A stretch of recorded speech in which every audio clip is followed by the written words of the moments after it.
Hello, today I have with me my colleague Kyle Caldwell, Collectives Editor at Interactive Investor, and someone who needs no introduction, Terry Smith, Founder, Chief Executive and Chief Investment Officer at Fundsmith, which includes the UK's largest investment fund, Fundsmith Equity.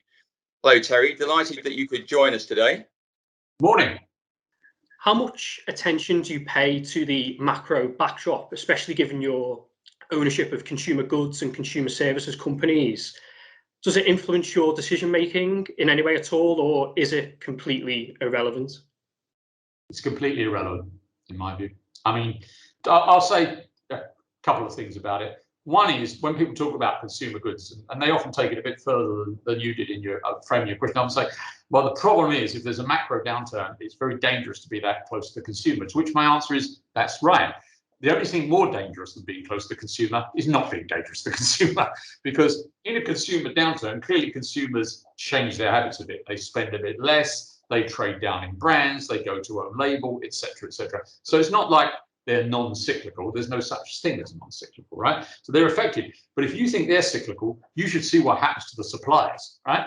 And when these guys, see what happens when these guys find that the consumer trades down a bit. So, a very small change in consumer consumption, which affects our companies a bit, has a massive impact on the providers of services, ingredients, components into those companies. So we are more immune, not immune, but more immune to the macro cycle than most of the rest of the market with those companies. The other thing to say about it is, I don't see much point in trying to take notice of it because it's impossible to predict. And when I say impossible to predict, I don't just mean the events are impossible to predict, although I'll maintain they probably are.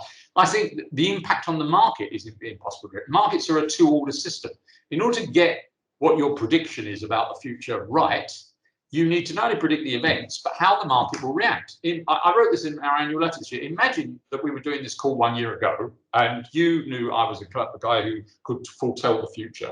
And I said, there's going to be a pandemic, and the reaction to it will close down the global economy to such a degree, there'll be a 10% fall in GDP in 1 quarter in the largest economies in the world, like America. Right, and you knew that was true. What would you have done with your equity exposure, do you think?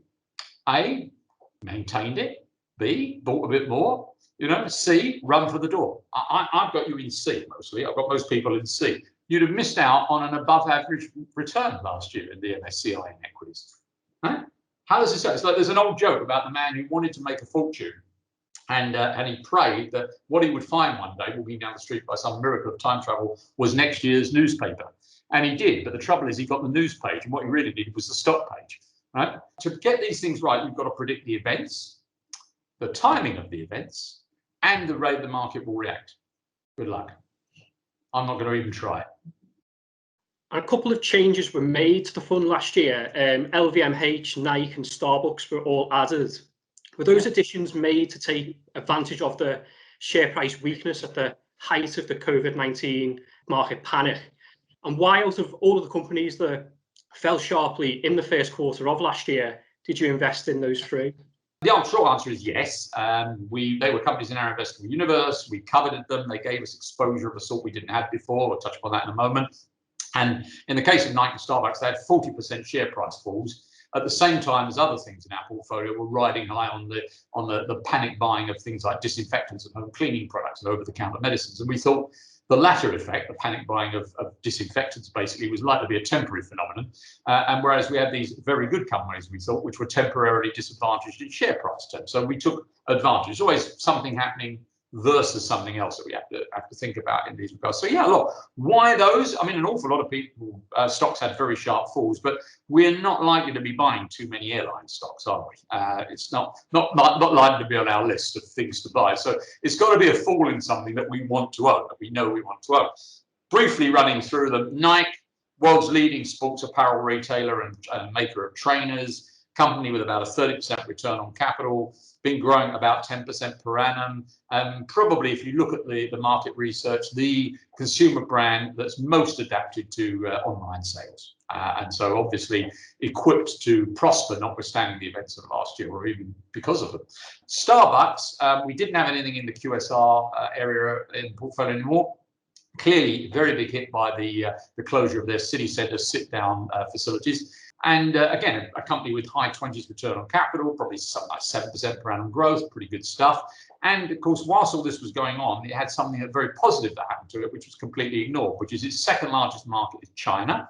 And its biggest competitor in China, Luckin Coffee, was exposed as a fraud by these market events. So it's basically got a pretty clear pathway to faster growth in China as a result of that. So that one.